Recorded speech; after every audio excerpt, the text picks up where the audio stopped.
Hello guys, welcome back to my channel start with art. So I hope आपकी preparation जो है अच्छी चल रही होगी। ठीक है, जामिया का जैसे कि एंट्रेंस एग्जाम की डेट जो है वो बहुत पास आ गई है एंड एडमिट कार्ड भी उसका आ गया है। सो आप लोगों के पास बहुत कम टाइम बचा है, ठीक है, थ्योरी और प्रैक्टिकल को प्रिपेयर करने के लिए। एंड प्लीज एक भी चीज इसमें से मिस करके मत जाइएगा, क्योंकि कोई गारंटी नहीं है वहां जाकर क्या होगा, क्योंकि ऐसा कोई इन्फॉर्मेशन उन्होंने नहीं दी है कि किस बेस पे वो इस बार एंट्रेंस एग्जाम लेंगे। वैसे लास्ट ईयर तो जो है दोनों के बेस पे हुआ था, प्रैक्टिकल के बेस पे भी एंड थ्योरी के बेस पे भी। इस बार भी वही होगा। इस हिसाब से प्रिपरेशन करके जाइए कि आपकी थ्योरी भी क्लियर हो एंड आपका प्रैक्टिकल भी काफी अच्छे से क्लियर हो। जैसा कि थंबनेल में आपने देखा होगा कि अप्लाइड आर्ट्स वाले जो जामिया में फिल कर रहे हैं उनके लिए मैंने ये वीडियो बनाई है। ठीक है, मैं ये वीडियो बना रही हूँ एंड इसमें जो है आपको मैं बताऊंगी आज की कंपोजिशन में एक्चुअली आता क्या है, यानी कि पेपर में एक्चुअली क्या आता है। ठीक है, काफी सारे लोगों को प्रॉब्लम्स हैं कि पेपर में आता क्या है। ठीक है, काफी सारे बच्चे कमेंट करके पूछते हैं कि दी जामिया के ऊपर अप्लाइड आर्ट्स के लिए वीडियो बनाइए कि उसमें क्या आता है। ठीक है, positive negative space, logo designing वगैरह वगैरह जो भी है। ठीक है, चलिए आज की वीडियो स्टार्ट करते हैं एंड वीडियो को पूरा एंड तक देखिएगा। इस वीडियो के एंड में मैं आपको एक इंपॉर्टेंट इन्फॉर्मेशन दूंगी। ठीक है, जिन बच्चों की थ्योरी यानी कि बिल्कुल भी प्रिपेयर नहीं है उनके लिए ये इन्फॉर्मेशन। चलिए वीडियो को स्टार्ट करते हैं, एंड तक देखिएगा, एंड तक आपको वो इन्फॉर्मेशन मिल जाएगी ना, आपके लिए काफी ज्यादा यूजफुल वो हो सकती है। ठीक है, चलिए स्टार्ट करते हैं। सबसे पहले आपको ये पता होना चाहिए कि जामिया का पेपर मतलब कितने मार्क्स का होता है। ठीक है, सबसे फर्स्ट थिंग आपको जो पता होना चाहिए वो है कि वो कितने मार्क्स का होता है। जामिया का जो अप्लाइड का पेपर हो या किसी भी स्ट्रीम का जो पेपर है वो होता है 100 मार्क्स का। ठीक है, 100 मार्क्स का टोटल पेपर होता है, जिसमें कि 40 मार्क्स की आपकी थ्योरी आती है एंड 30 मार्क्स और 30 मार्क्स का यानी कि आपके दोनों प्रैक्टिकल होते हैं। ठीक है, 100 में से 40 की थ्योरी प्लस 30 का आपका कंपोजिशन वाला पार्ट एंड 30 का आपका फिगर ड्राइंग वाला पार्ट। ठीक है, अब हम बात करते हैं प्रैक्टिकल पार्ट की। प्रैक्टिकल में जो है सबसे पहले इंपॉर्टेंट चीज आपको पता होनी चाहिए कि दो चीजें होती हैं। ठीक है, जैसे कि नॉर्मली किसी भी कॉलेज का अगर आप एंट्रेंस एग्जाम देते हैं उसमें आता है स्टिल लाइफ एंड कंपोजिशन। ठीक है, लेकिन जामिया में थोड़ा सा डिफरेंट है, उसमें स्टिल लाइफ की जगह आती है फिगर ड्रॉइंग। ठीक है, आपको पता होगा कि फिगर ड्रॉइंग जो है वो 1 घंटे की आती है एंड 1 घंटे की जो लाइव स्टडी आपको करनी पड़ती है। ठीक है, उसमें आपको ड्राइंग करनी होती है हाफ इंपीरियल साइज सीट पर। ठीक है, हाफ इंपीरियल का आपको पेपर मिलता है, कार्टेज पेपर है, आपके पास टाइम बचता है तो आप शेडिंग कर सकते हैं, लेकिन आपको परफेक्ट ड्राइंग उसमें करनी होती है। ठीक है, प्रोपोर्शन के अकॉर्डिंग देख के जैसे भी बंदा बैठा है उसी पोजीशन में और जिस भी पोजीशन पर आपको बिठाया गया है। ठीक है, ये बात रही आपकी कि जामिया में फिगर स्टडी में क्या आता है। ठीक है, लाइव मॉडल आपके सामने बिठाया जाएगा एंड आपको उसको जो है आपको ड्रॉ करना है, आपको 1 घंटे का टाइम मिलेगा। ठीक है, नेक्स्ट है आपके आती है कंपोजिशन की बारी। ठीक है, कंपोजिशन में आपके कभी भी इलस्ट्रेशन नहीं आता है जामिया में। ठीक है, जो भी बच्चे प्रिपेयर कर रहे हो जामिया के हिसाब से, ठीक है, उसमें कंपोजिशन में इलस्ट्रेशन नहीं आता है। आपकी आती हैं दो चीजें। ठीक है, उसको मैं आपको लाइव डेमो देकर दिखाऊंगी आज के आपने वो कैसे करना है। ठीक है, सबसे पहले हम बात करते हैं पॉजिटिव नेगेटिव स्पेस की। जो फर्स्ट चीज है वो है पॉजिटिव नेगेटिव स्पेस, जिसमें कि दो चीजें मैटर करती हैं। ठीक है, सबसे पहले उसमें दो चीजें मैटर करती हैं कि आपको दो लेटर्स दिए जाते हैं, या तो आप अपने दोनों नाम के लेटर्स से आपको कंपोज करने के लिए बोला जाता है कि आपका जो भी नाम है, ठीक है, आपका नेम और आपका सर नेम, उसको आप कंपोज कीजिए। ठीक है, एंड सेकेंड वाला जो है वो है आपका कि आपको शेप्स दे दी जाती हैं, 4 बेसिक शेप्स। ठीक है, एंड उसको आपको कंपोज करना होता है एक पेपर पर। मैं भी आपको ये करके बताऊंगी, पहले मैं आपको ये वाला पार्ट बता देती हूँ कि उसमें आता क्या क्या है। ठीक है, आपको एक बॉक्स मिलता है, बॉक्स का साइज दे देते हैं वो लोग आपको। ठीक है, 8x8 इंच का दे देते हैं या फिर 6x6 इंच का दे देते हैं। ठीक है, वो आपके पेपर की क्वेश्चन पेपर में मेंशन होता है, आपको उसकी टेंशन लेने की जरूरत नहीं है। इंचेस में आपको ये बॉक्सेस बनाना होता है, उस बॉक्स के अंदर आपको कंपोजिशन जो है वो बनानी होती है, यानी कि शेप्स से आपको शेप्स पहले तो अरेंज करनी होती है। ठीक है, एंड देन उसके बाद आपको उसमें जो है ब्लैक एंड व्हाइट का बैलेंस करते हुए आपको वो चीज बनानी होती है। ठीक है, ये रही बात आपकी शेप्स की। जो शेप्स में अभी मैं आपको एग्जांपल देके बताती हूँ कि कैसे करना होता है। सबसे पहले हम चलिए इसी को देखते हैं कि शेप्स के जरिए हम कैसे काम करते हैं, उसमें कितने साइज का बॉक्स होता है। ठीक है, कलर कैसे करना है, कैसे आपको फिनिशिंग देनी है उसमें, किन किन चीजों का ध्यान रखना है, कैसे उसको बैलेंस करना है। ठीक है, चलिए स्टार्ट करते हैं। एग्जाम में आपको ना 4 शेप्स दी जाएंगी, जैसे कि इसमें ज्योमेट्रिकल शेप्स से मैंने ये डिज़ाइन बना रखा है। तो इस तरह से आपको एक बॉक्स बनाना है सबसे पहले। ठीक है, कितने भी इंच का, जैसे मैंने 4x4 इंच का बनाया, वैसे इतना छोटा आता नहीं है, 8x8 इंच का आता है मोस्टली, या फिर 6x6 इंच का। ठीक है, एंड आपको ये बॉक्स इस तरह से बनाना है। एंड इसके बाद आपने क्या है कि जैसे आपको 4 शेप्स दे दी हैं, ये स्क्वायर है, ये यहाँ पे सर्कल है और ट्राइंगल, ठीक है, और ये भी पूरा एक स्क्वायर है। तो 1 2 3 4, ठीक है, ये 4 इस तरह से शेप्स हो गई हैं। एंड डिपेंडिंग ऑन कि आपको एग्जाम में कितनी शेप्स पूछी उसके हिसाब से आपने जो है ये अरेंज करनी है, ठीक है। आपको कोई भी ज्योमेट्रिकल शेप्स वो बोल सकते हैं, कितने भी नंबर उनका बोल सकते हैं, ठीक है। इसमें आपको शायद चॉइस भी दे देते हैं वो कभी कभी कि आप इन्हें रिपीट भी कर सकते हैं कितनी भी बार, एंड ओवरलैप भी कर सकते हैं। सो इट डिपेंड्स ऑन कि क्वेश्चन में एग्जाम में लिखा कैसे है, लेकिन आपको अरेंज उन्हें इसी तरह से करना है, ठीक है। सो ये 4 शेप्स जो है इसमें आपको पॉजिटिव और नेगेटिव का स्पेस डिवीजन करना है, ठीक है। इन ज्योमेट्रिक शेप्स में आपने ये देखना है कि आपका मेन मोटिव, मतलब वो लोग आपसे ये जानना चाहते हैं बेसिकली कि जब आप एग्ज़ाम अटेम्प्ट कर रहे हैं तो आपकी कंपोजिशन सेंस कैसी है, ठीक है। आपने पेज को डिवाइड कैसे किया है, आपने जो ये अपनी कंपोजिशन बनाई है इसमें आपने पॉजिटिव स्पेस, ठीक है, नेगेटिव स्पेस, यानी कि पॉजिटिव स्पेस वाइट स्पेस को कंसिडर कर लीजिए, नेगेटिव स्पेस ब्लैक स्पेस को कंसिडर कर लीजिए। सो उसको आपने बैलेंस कैसे किया है, ठीक है, उसका बैलेंस ही जो है इस कॉम्पोजिशन का मेन मोटिव होता है। एंड इसमें आपको जो है बहुत ही सफाई से कलर करके आना है, ऐसा नहीं है कि आपने बहुत मेसी से कलर कर दिए हैं एंड आपकी जो लाइंस हैं वो बाहर जा रही हैं, ऐसा बिल्कुल मत कीजिएगा, बिल्कुल क्लीन कलर करके आइएगा इसमें। एंड आउटलाइन के लिए आप पेन भी यूज़ कर सकते हैं, उसमें लिखा रहता है कि ब्लैक इंक यूज़ कर सकते हैं, आप पोस्टर कलर यूज़ कर सकते हैं ब्लैक, या फिर ब्लैक पेन।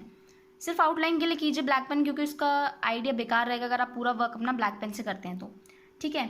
सो अभी हम देखते हैं कि अब हम कलर कैसे करते हैं। जैसे इसमें मैं अभी कलर करके दिखाऊंगी आपको कि आपने कैसे बैलेंस करना है ये, ठीक। सो जैसे अभी अगर हम इस स्पेस को, मतलब जैसे इसमें ये लिखा है कि ये जैसे ये शेप्स हैं, सो इसमें जैसे कि मैंने ये वाला जो हिस्सा है ये वाइट रखा है, ठीक है, ये मैंने वाइट रखा है। इसके बाद अगर मैंने ये इतना पूरा वाइट रखा है तो आप एक बात बताइए, इस चीज़ को बैलेंस करने के लिए मुझे इसका बेस जो है, अगर मैं इसको वाइट रख रही हूँ तो मैं इसको वाइट तो नहीं रख सकती, ठीक है, इसीलिए मुझे ये ब्लैक रखना पड़ेगा, ठीक है। और यहाँ पे जैसे कि कोई और शेप नहीं है, 1 2 3 शेप है यहाँ पे, ये 4th वाली तो बस हमारा बॉक्स ही है। सो यहाँ पे जैसे कि कोई तीसरी शेप नहीं है तो ये पूरा ही मुझे ब्लैक रखना पड़ेगा, क्योंकि ये जो हमारी शेप है स्क्वायर वाली, इसका मैंने पूरा जो एरिया है वो वाइट रखा है, ठीक है। सो इस तरह से आपने जो है ये पूरे इसका डिवीजन कर लिया। एंड देन सर्कल की बात है तो अब सर्कल में जैसे ये सर्कल ओवरलैप कर रहा है इस स्क्वायर के ऊपर, सो इस स्क्वायर के ऊपर ये ओवरलैप कर रहा है, तो जब ये वाला हिस्सा वाइट है, ठीक है, सो ये वाला हिस्सा कौन सा होगा, ब्लैक होगा, वाइट के साथ ओवरलैप कर रहा है तो यानी कि ये ब्लैक होगा। एंड देन ब्लैक के अंदर भी जो ट्राइंगल की टिप है ये ओवरलैप कर रही है इसको, सो ये ओवरलैप टिप का जो एरिया होगा ये क्या होगा, ब्लैक के अंदर अगर आप ब्लैक करेंगे तो पता ही नहीं चलेगा कि ये ट्राइंगल की टिप है, ठीक है। सो इसको आपने वाइट रखना है। इस तरह से आपने कोई भी चीज़ जैसे कि मतलब एक चीज़ के साथ दूसरा जो कलर है यानी कॉन्ट्रास्ट भी क्रिएट करते जाना है साथ साथ में। जैसे कि अगर ये ब्लैक है तो वाइट रखना है, और आपको ये ध्यान रखना है कि 2 ब्लैक एक साथ ना आए और 2 वाइट एक साथ ना आए, क्योंकि 2 ब्लैक एक साथ आते ही वो चीज़ जो है मर्ज हो जाएगी एंड पता ही नहीं चलेगा कि आपने यहाँ पे कुछ शेप क्रिएट की है। सो आपने इस चीज़ का ध्यान रखना है कि 2 ब्लैक या 2 वाइट ना आए पेपर में। एंड जैसे कि इसमें मैंने वाइट रखा है यहाँ पे, सो इसके अपोजिट में मैंने ब्लैक रख दिया और फिर यहाँ पे ब्लैक है, तो ये जो है ऑल्टरनेट कर रहे हैं एक दूसरे को। सो यहाँ पर ब्लैक और यहाँ पर ब्लैक चल जाएगा, लेकिन यहाँ पर ब्लैक नहीं चलेगा। एंड अगर मैंने यहाँ ब्लैक किया तो सीधी सी बात है कि जब यहाँ पे ब्लैक है और यहाँ पे भी ब्लैक है तो ये वाला जो एरिया है वो कौन सा होगा, वाइट होगा, ठीक है। इस चीज़ की आप घर पे प्रैक्टिस कीजिए 3-4 दिन, जितने भी दिन आपके पास बचे हैं प्रैक्टिस करने के लिए। अगर आपको नहीं समझ में आ रहा है तो आप कमेंट करके पूछ सकते हैं, ठीक है। इंस्टाग्राम पर आप मुझसे डायरेक्टली मैसेज करके पूछ सकते हैं, मैं आपको वहाँ पे हेल्प कर दूँगी इस चीज़ से रिलेटेड। एंड इस चीज़ को प्रैक्टिस करिए कि आप मतलब जैसे कंपोजिशन अरेंज कर करके देखिए, ठीक है। आई नो कलर आप कर लेंगे एंड कलर की भी प्रैक्टिस करके जाइएगा, ठीक है। एक बार मतलब ब्लैक इंक से लेके लाइंस क्रिएट करके, ठीक है, ब्रश से पूरा करके एक बार जाइएगा। बट हाँ, लेकिन आपको कंपोजिशन सेंस जो है कि आपको अरेंज कैसे करना है प्लस आपको उनका डिवीजन कैसे करना है, उस चीज़ का आपको ध्यान रखना पड़ेगा। एंड उसको करने से पहले आपने जो है इन चीज़ों का ध्यान रखना है कि ब्लैक एक साथ ना आए, वाइट एक साथ ना आए, ठीक है, वो हमेशा एक दूसरे को ऑल्टरनेट कर रहे हो। अब ये वाला जैसे ब्लैक है तो यहाँ पे कौन सा कलर बचता है, यहाँ पे बचता है वाइट, ठीक है। नेक्स्ट वाइट के अपोजिट में सीधी सी बात है ब्लैक, एंड ब्लैक के अपोजिट में वाइट, और जैसे कि यहाँ पे ब्लैक है तो इन दोनों के बीच में ऑब्वियसली सी बात है वाइट ही होगा, ठीक है। तो अभी हम करते हैं कलर इसमें, लेट्स स्टार्ट दिस। मैं अभी ब्लैक पोस्टर कलर यूज़ कर रही हूँ, ठीक है, इसको दिखाने के लिए आपको। आप कुछ भी यूज़ कर सकते हैं। ब्लैक पोस्टर में मैं थोड़ा सा वाटर ऐड करके ये मैं करके दिखाऊंगी आपको। सबसे पहले आप एक काम कर सकते हैं, इसमें आप आउटलाइन कर सकते हैं, ठीक है। बट आउटलाइन करने का नुकसान ये हो जाता है कि जैसे आपने पूरे पे आउटलाइन कर लिया तो कहीं पे जैसे आप कलर करना स्टार्ट करते हैं तो वो हाथ लगने की वजह से जो है वो पूरा का पूरा खराब हो जाता है। सो मैं ये सजेस्ट करूंगी कि जिस पार्ट में आप कर रहे हैं पहले उस पार्ट को ही आउटलाइन करें, पूरा एक साथ आउटलाइन करके ना रखें, क्योंकि ऐसा कई बार हो जाता है, ठीक है, कि जैसे आपने पूरा आउटलाइन कर दिया एंड जैसे आप कलर करने लगे तो आपका फिंगर टच होके वो जो है वाइट्स की वो जो है ब्लैक आउटलाइन जो है वो खराब हो जाती है एंड उसको आप फिर रिपेयर भी नहीं कर सकते हैं वहाँ पे।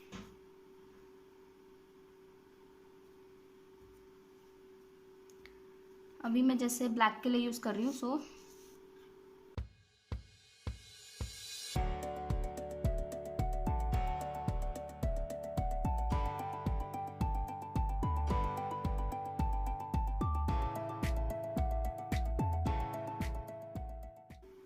सबसे मोस्ट इंपॉर्टेंट चीज़ इसमें है आउटलाइंस, ठीक है। आपने आउटलाइंस का ध्यान रखना है। आउटलाइंस में से ना कहीं से भी मतलब टेढ़ी बंकी आउटलाइंस नहीं बना के आनी है, आउटलाइंस बिल्कुल सीधी बना के आनी है।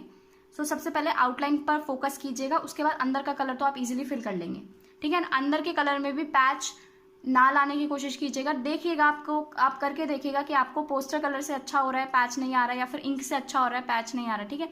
जिससे भी अच्छा हो रहा है कार्ट्रिज शीट पर करके देखिएगा, ठीक है। उससे ट्राई कीजिएगा कि पेपर में भी आप उसी से ही करें।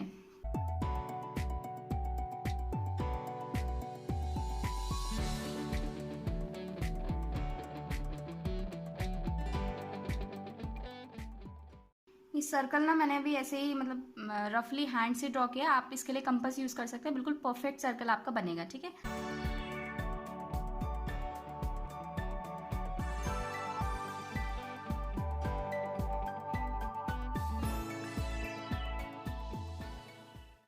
और ध्यान रखना है कि पैच ना आए, ठीक है। पैच का बहुत ज़्यादा ध्यान रखना है, पैच क्रिएट करके ना आए आप, क्योंकि उससे जो है आपकी क्लीननेस पता चलेगी कि आपने कितने सफाई से काम किया है एंड आपको कितना अच्छा होल्ड है आपके ऊपर, मतलब कलर्स के ऊपर जो आप अपना हैंड यूज़ कर रहे हैं उसके ऊपर कितना अच्छा होल्ड है।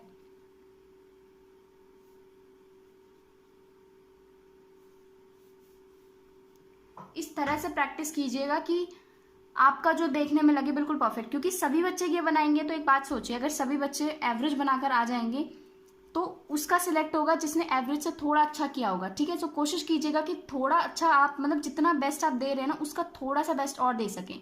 कोई भी वर्क आप कर रहे हैं तो उसमें जितना बेस्ट आप दे सकते हैं उसका थोड़ा और बेस्ट करने की कोशिश कीजिए, तभी आपका जो है सबसे अच्छा बनेगा।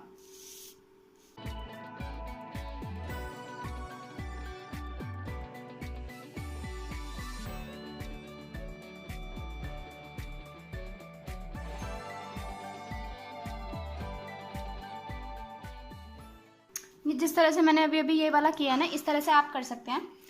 इससे क्या बेनिफिट होता है कि बिल्कुल स्ट्रेट लाइन आती है। जैसे आपके पास बड़ा एरिया है तो आप ना मतलब फ्लैट ब्रश को बिल्कुल सीधा चला के प्रैक्टिस कीजिएगा घर पे, तो आपकी जो आउटलाइन है ना वो बिल्कुल परफेक्ट आएगी। सो फ्लैट ब्रश को बिल्कुल सीधा चलाने की कोशिश कीजिएगा एंड उससे आउटलाइन जो आपकी बिल्कुल परफेक्ट आएगी। उससे जो है पतले ब्रश से क्या होता है कि हमारा हैंड जो है थोड़ा सा शेक कर जाता है, यानी कि हिल जाता है थोड़ा बहुत, सो उससे दिक्कत हो जाती है। लेकिन इस वाले ब्रश से जब आप सीधे सीधे बनाने की कोशिश करेंगे ना लाइन के अंदर, तो वो बिल्कुल परफेक्ट बनता है। उसकी फिनिशिंग जो है वो पतले ब्रश से भी ज़्यादा अच्छी होती है। सो इस चीज़ का आप ध्यान रखिएगा, ठीक है।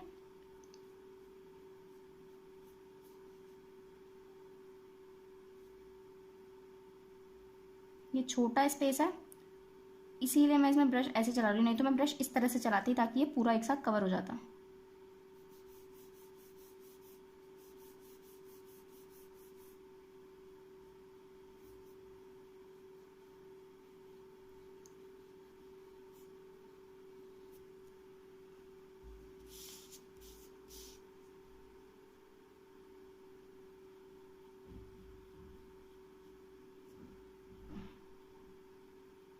आई होप इस वीडियो से काफ़ी सारे बच्चों के डाउट्स क्लियर हो जाएंगे एंड इसके बाद भी अगर आपको कोई डाउट रहता है तो आप ना कमेंट करके पूछ सकते हैं, और आपको ये वीडियो कैसी लगी है वो भी आप कमेंट में बता सकते हैं, ठीक है।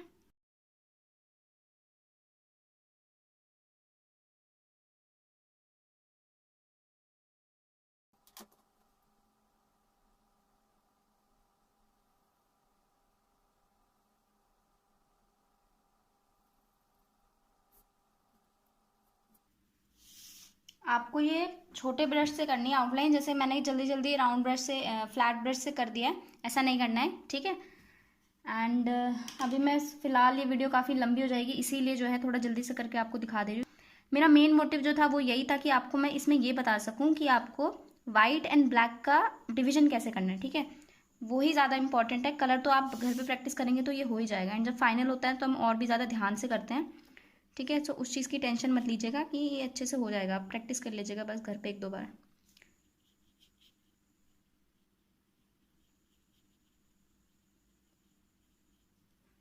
सो इसमें जो है सारे स्पेस ऑलमोस्ट कवर हो चुका है, बस कॉर्नर रहता है, ये कॉर्नर को फिनिश कर देते हैं हम जल्दी से।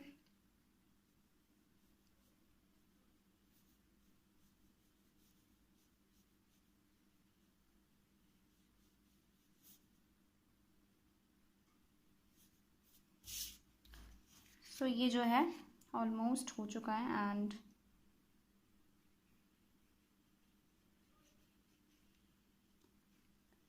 सो इस तरह से जो है आपने पॉजिटिव एंड नेगेटिव का जो है वहाँ पर वर्क करके आना है। सो आई होप आपको इससे काफ़ी सारी चीज़ें समझ आ गई होंगी कि आपको स्पेस कैसे डिवाइड करना है, ठीक है। एंड इंक, पोस्टर कलर या फिर ब्लैक पेन, ये आपको किस तरह से यूज़ करना है वो आप घर पे प्रैक्टिस करके देखिएगा कि आपको क्या सूटेबल लग रहा है, ठीक है। कार्टर शीट पर आप उसी को ही लेकर जाइएगा, उससे ही ज़्यादा उससे ही वर्क वहाँ पर कीजिएगा। सो नेक्स्ट है हमारा, जिसमें कि हम जो है लेटर्स को डिज़ाइन करते हैं, ठीक है। हमें 2 लेटर दे दिए जाते हैं एंड हमें उन्हें कंपोज करना होता है इस तरह से कि ब्लैक एंड व्हाइट का जो एरिया है वो इक्वली डिवाइड हो, वो बैलेंस्ड लगे, ठीक है। ये जो है आप कैसे भी कंपोज कर सकते हैं, यानी कि किसी के अंदर जो है एक के अंदर दूसरा आप लेटर डालकर तब ऐसे कंपोज कर सकते हैं, साथ में आप उसको कंपोज कर सकते हैं। यानी कि काफ़ी सारे तरीके हैं इसको कंपोज करने के। ये कुछ एग्जाम्पल्स जो है आप स्क्रीन पर देख सकते हैं कि कैसे कैसे लेटर्स को जो है कंपोज किया जाता है, एंड इसी तरह से आपने जो है एग्जाम में भी करना है। बाकी अभी मैं आपको एक एग्जांपल देकर दिखाती हूँ कि आपको जब अप्लाइड का आपका एग्जाम आएगा, ठीक है, आपका जो एंट्रेंस एग्जाम होगा उसमें आपको कैसे करना है ये, ठीक है, स्टार्टिंग कैसे करनी है, ड्राइंग कैसे करनी है। सो एक एग्जाम्पल मैं आपको देकर दिखाती हूँ। अभी मैंने आपको बताया कि आपको एक जो है शेप्स के जरिए जो है कंपोजिशन बनानी होती है, एक बॉक्स आपको दे दिया जाता है, ठीक है। और ज़रूरी नहीं है कि हर बार यही आए, क्योंकि क्या होता है कि वो एग्जाम में एक चीज़ दे देते हैं, कभी भी कुछ भी उठाकर दे देते हैं, लोगो डिज़ाइन दे देते हैं या फिर शेप्स के जरिए दे देते हैं, आपको आपका नाम कंपोज करने के लिए दे देते हैं। सो 3-4 चीज़ें हैं ये, इन जिसमें से कोई एक चीज़ वो देते हैं, चॉइस भी दे देते हैं कभी कभी, या फिर कभी कभी आपको डायरेक्ट क्वेश्चन दे देते हैं कि आपको यही करना है, ठीक है, आपके पास कोई चॉइस नहीं है। सो अब हम देखते हैं कि अब हम कैसे इसको करेंगे, कैसे मैं आपको एक एग्जाम्पल देकर दिखाती हूँ कि कैसे उसमें जो है आपको पॉजिटिव नेगेटिव स्पेस का जो है ध्यान रखना होता है। सो एग्जाम्पल दिखाने से पहले मैं आपको एक चीज़ बता दूं कि आपको जब भी आप कोई भी चीज़ कंपोज कर रहे हैं, ठीक है, उसमें ना आपको कुछ चीज़ों का ध्यान रखना होता है। वो चीज़ें हैं प्रिंसिपल्स ऑफ डिज़ाइन या प्रिंसिपल्स ऑफ आर्ट, ठीक है। ये काफ़ी इंपॉर्टेंट है, ये आपको पता होना ही चाहिए कि प्रिंसिपल्स ऑफ डिज़ाइन है क्या, ठीक है। प्रिंसिपल्स ऑफ डिज़ाइन यानी कि balance, harmony, rhythm, proportion and motion, movement, ये जितनी भी चीज़ें हैं ये आपकी जो कंपोजिशन है उसमें होना चाहिए, चाहे आप कैसे भी कंपोजिशन बना रहे हैं। सबसे पहले आपकी जो कंपोजिशन है वो पूरी बैलेंस्ड होनी चाहिए, ठीक है। ऐसा नहीं है कि आपने एक ही साइड पर जो है सारा वेट उसका डाल दिया है और दूसरी साइड जो है वो आपने खाली छोड़ दिया, ठीक है। सो इससे क्या है, अनबैलेंस्ड क्रिएट करेगी एंड वो अच्छी नहीं लगेगी, ठीक है। देन उसमें प्रोपोर्शन का होना बहुत ज़्यादा ज़रूरी है, प्रोपोर्शन तो उसमें मस्ट है, प्रोपोर्शन तो आपकी कंपोजिशन का होना ही चाहिए, बेस्ट होना चाहिए, ठीक है। देन रिदम होनी चाहिए, ऐसा नहीं है कि ऊट पटांग सा कहीं से भी कुछ भी लाके आपने कंपोजिशन में बस उसको बनाने के लिए आपने उसमें फिट कर दिया, उसमें कोई रिदम आ ही नहीं रही है, ठीक है। कोई पूरा एक जगह से नजर जो है दूसरी जगह पर जा ही नहीं रही है, सिर्फ ऐसे ही मतलब अलग अलग आप देख रहे हैं उसे, तो अलग अलग आपका इमोशंस जनरेट हो रहे हैं उसको देख के, ठीक है। सो ये कुछ आप प्रिंसिपल्स ऑफ डिजाइन पढ़ सकते हैं एक बार, एंड किसी भी कंपोजिशन को बनाने से पहले इनको आप एक बार पढ़ लीजिएगा, काफी इंपॉर्टेंट होते हैं। तभी आपकी जो कॉमन सेंस है वो डेवलप हो जाएगी कि कंपोजिशन को एक्चुअली कंपोज कैसे करते हैं, ठीक है। कोई भी कंपोजिशन कंपोज कर रहे हैं, जैसे कि स्टिल लाइफ कंपोज कर रहे हैं, तो पूरी की पूरी वो एक कंपोजिशन है, ठीक है। अभी जैसे हम एग्जाम्पल में देखेंगे कि आप 2 लेटर्स को कैसे कंपोज करेंगे, पॉजिटिव नेगेटिव का ध्यान कैसे रखेंगे, ठीक है।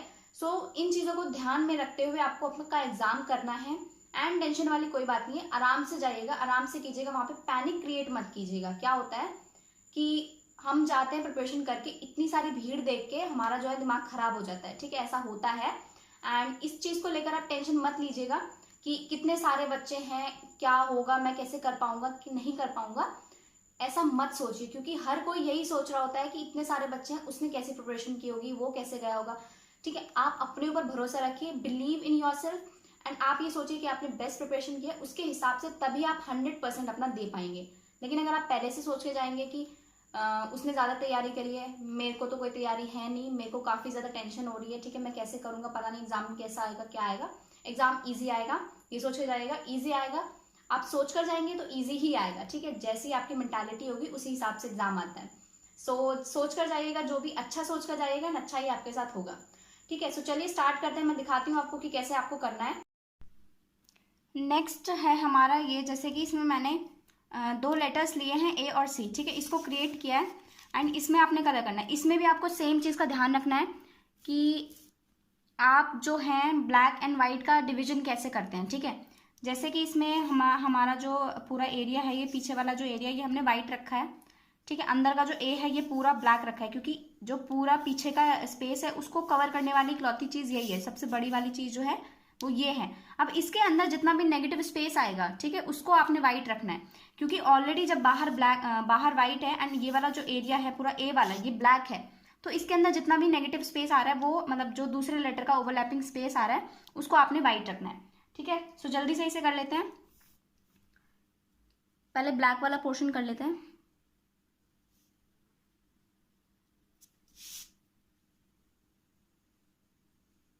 दोनों चीज़ों में कुछ भी नहीं है, बस सेम आपको इस चीज़ का ध्यान रखना है कि ब्लैक एंड वाइट का आप डिवीजन कैसे कर रहे हैं, ठीक है। इसके लिए आप काफ़ी सारी कंपोजिशन, जैसे मैंने अभी वीडियो में एग्जांपल्स में भी दिखाया, उनकी भी प्रैक्टिस कर सकते हैं, प्लस आप खुद से भी क्रिएट कर सकते हैं, ठीक है।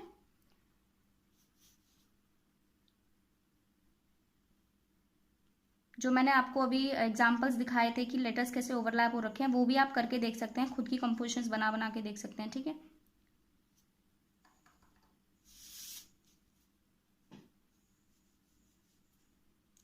अब जैसे ये वाला एरिया के लिए जो है मैं बड़ा वाला ब्रश यूज़ करूँगी, ताकि मेरा वर्क जो है थोड़ा जल्दी हो जाए। और जो बिल्कुल बिगनर हैं वो ऐसी गलती ना करें, वो पहले आउटलाइन करें या फिर वो घर से पहले से ही प्रैक्टिस करके जाएं इस चीज़ की, ठीक है। क्योंकि क्या हुआ कि हाथ हिला और आपका जो है सारा गलत हो जाएगा।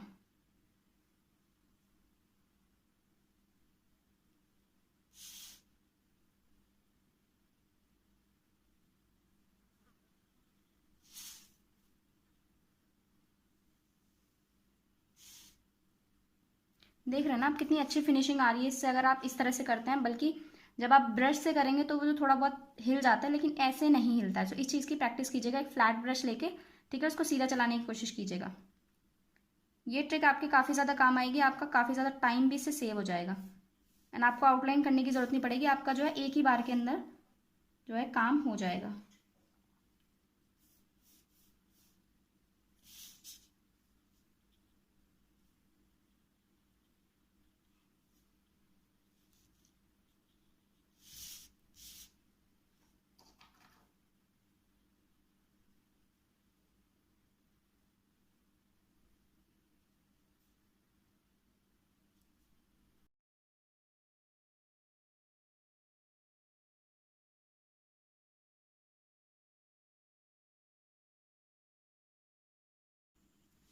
अब जैसे कि ये वाला एरिया वाइट है और ये पूरा जो है हमने ब्लैक कर दिया, ठीक है। इससे क्या है कि पूरी ओवरऑल कंपोजिशन जो है अभी बैलेंस हो चुकी है थोड़ी थोड़ी, ठीक है। अब ये वाइट स्पेस बहुत ज़्यादा है, सो इसको बैलेंस करने के लिए हमने जो ये साइड वाला जो सी हमने बनाया है इसके ऊपर ओवरलैप किया है, इसमें भी जो है हम ब्लैक कलर करेंगे एंड अंदर वाला जो एरिया है इसको हम वाइट छोड़ देंगे, ठीक है।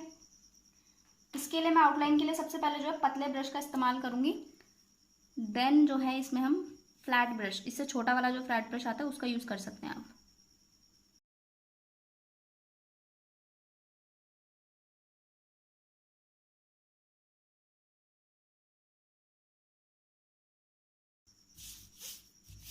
जैसे जहाँ पे ऐसा ऐसा थोड़ा शेकी हैंड हो जाता है तो वहाँ पे आप उसको कवर कर सकते हैं, क्योंकि आपके पास स्पेस है अंदर वाला, तो अंदर आपको ब्लैक ही फिल करना है, तो उसकी कोई टेंशन लेने की आपको ज़रूरत नहीं है, ठीक है। बस ये ध्यान रखना कि जो शेप है वो ना उसकी बिगड़े।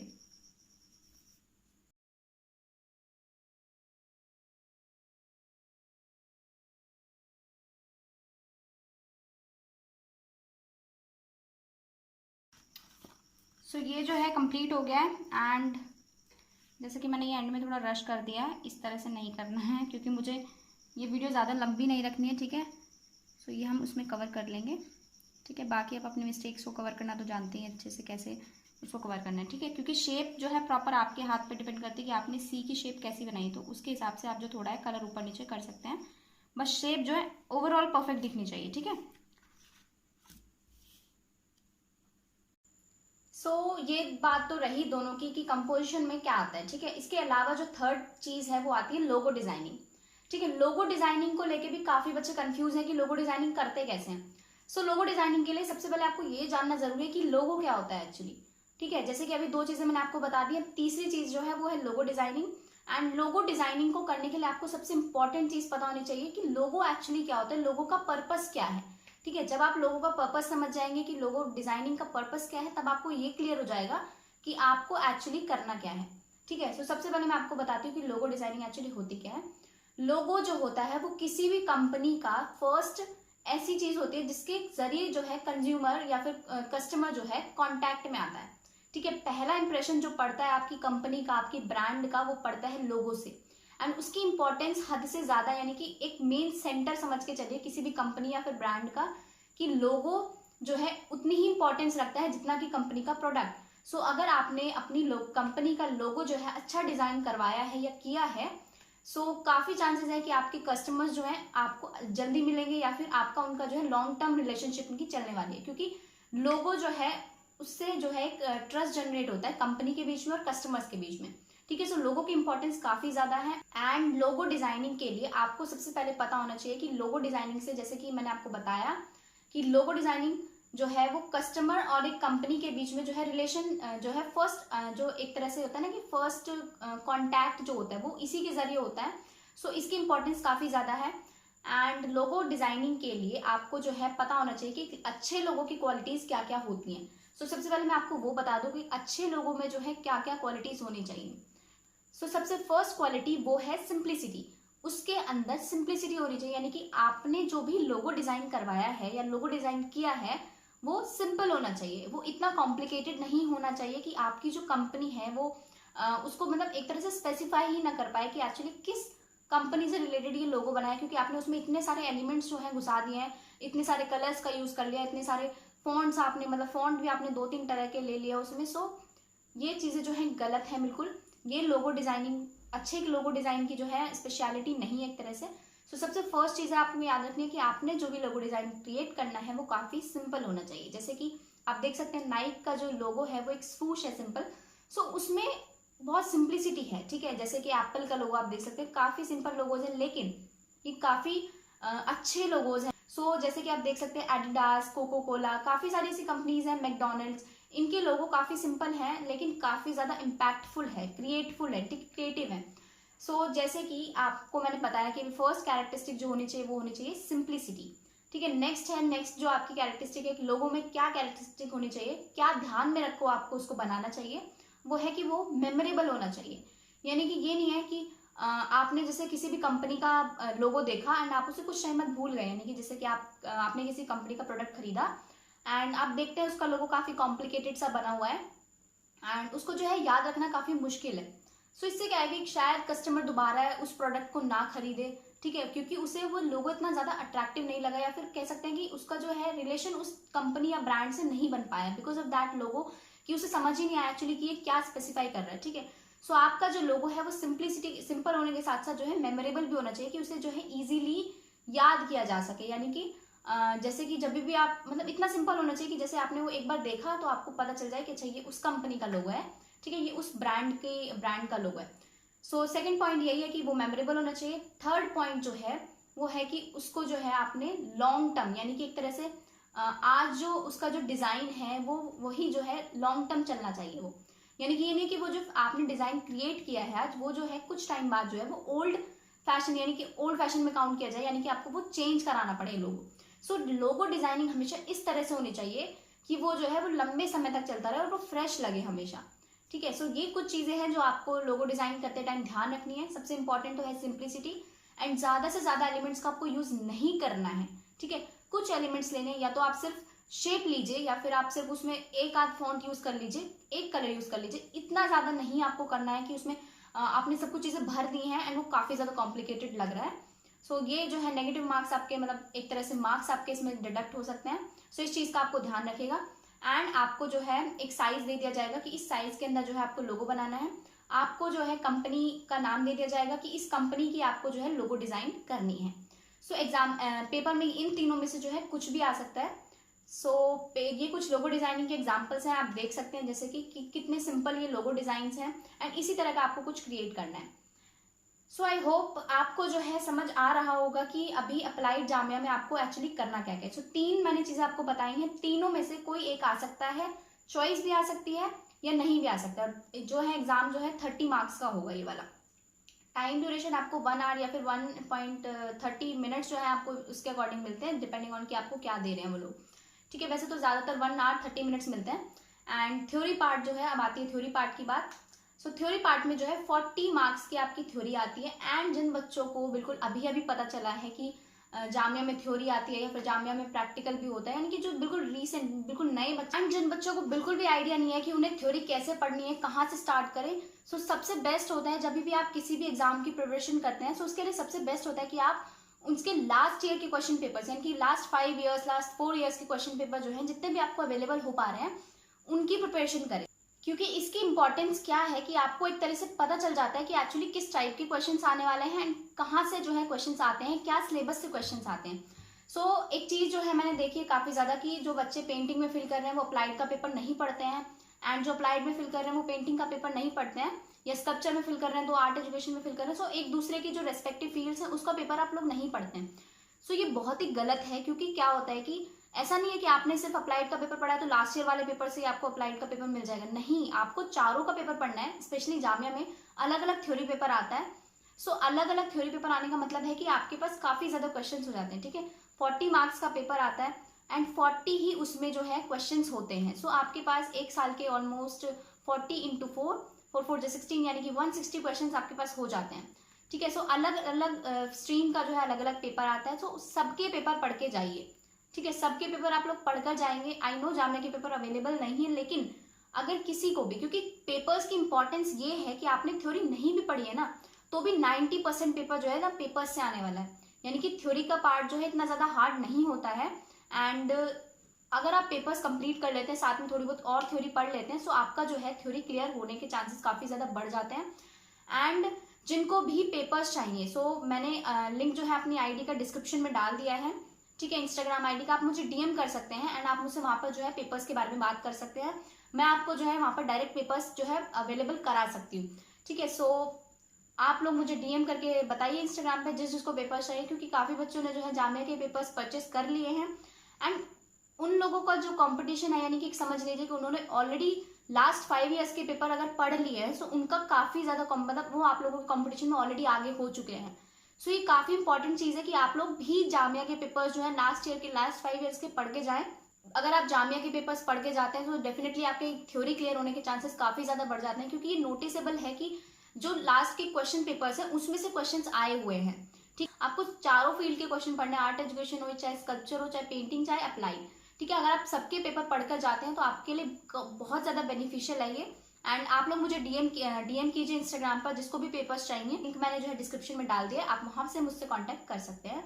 एंड कमेंट करके बताइए कि आपको ये वीडियो कैसी लगी। अगर आपको ये वीडियो अच्छी लगी तो इसे लाइक कीजिए and please subscribe my channel अगर आपने अभी तक सब्सक्राइब नहीं किया है, क्योंकि रेगुलर वीडियोज में डालती रहती हूँ।